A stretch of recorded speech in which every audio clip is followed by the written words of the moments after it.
Hello guys, welcome to Career Talk. We all love free content, don't we? We all love opportunities where we can get something for free, don't we? Geeks for Geeks is coming up with an event starting from 13th October till 19th of October where you can get exclusive free sessions on variety of topics.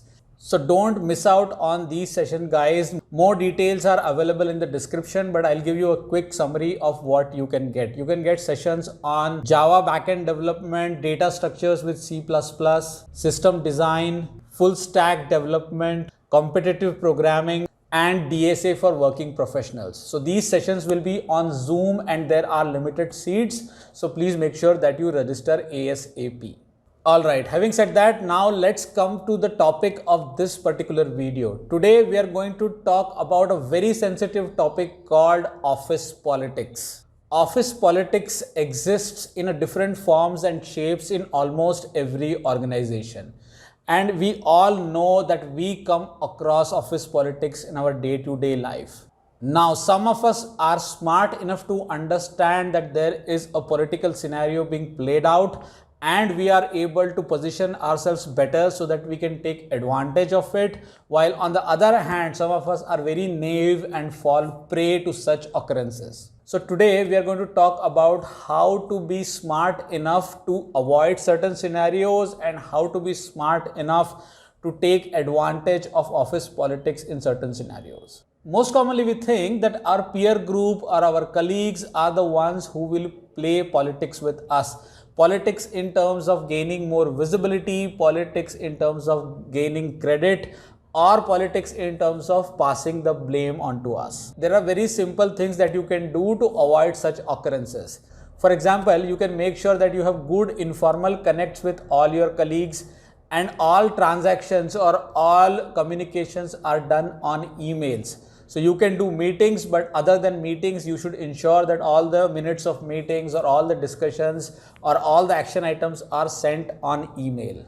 When you make a mistake, make sure that you own up such mistakes by clearly calling out what was missed or what went wrong.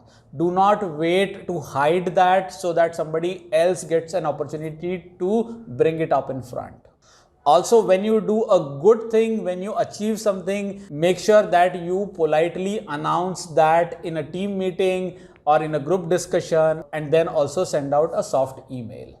So don't shy away from taking credit. Don't shy away from sharing some good news. At the same time, don't shy away from accepting that something was missed or some mistake happened. Few people also think that their boss plays politics with them. Now, why do people think that? People think that their boss has got favorites and their boss likes somebody else much more than they like them. So they think that there is some injustice being happening to them and somebody else is getting more attention. A lot of people feel like that. In such a scenario, I would suggest that you very critically examine the situation from a third person's view and don't just go by one or two transactions. Okay, monitor different transactions, monitor if it is happening regularly, and as a third person, do you really feel that there was something missing at your end, or if there is something really different which your colleague does, or if this person really deserves something better. Look at it from a third person's perspective. If you think there is an opportunity at your end to improve yourself, then I would suggest first do that. Monitor the transactions, and if you think after doing all of this that your boss is probably inclined towards somebody else in an unjust way, then there are ways and means of bringing that up. First way is to do it informally. Don't underestimate the power of informal conversation. So you can have an informal conversation with your boss and explain your thought process or explain your side of the story. If you think that the informal dialogue did not work, then probably you can talk to one level up or you can talk to the HR if you really think that the situation is really getting bad. There are few other scenarios where I've seen people talk about their boss taking credit of their work. So remember guys, your boss has got a role to do. Okay, and he's supposed to report to senior management or to the leadership about the work being done. So some of it is a part of his or her job. So it is not about taking the credit. At times it is just about doing the job. But at times you need to be smart enough to make sure that your boss's boss knows you. That is 2 level or 3 level up, people know you. And you can do that by gaining visibility in different forums outside your work, which I mean, let's say a community forum, or a forum where you're doing some social cause, or a forum where you're writing some blogs or helping organize some event. These are the occasions and opportunities where you can connect with your boss's boss or the other stakeholders in the organization. So this way you can ensure that you are visible enough and people know your value.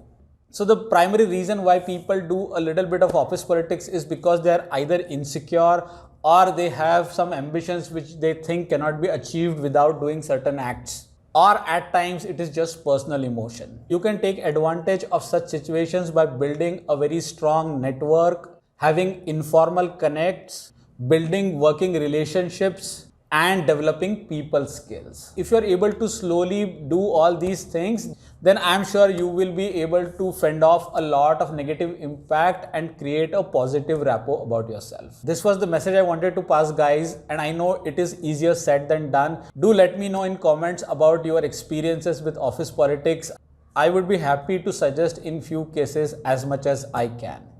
Thank you for signing in. Do subscribe to the channel. I'll see you in another video. Till then, take care. Bye.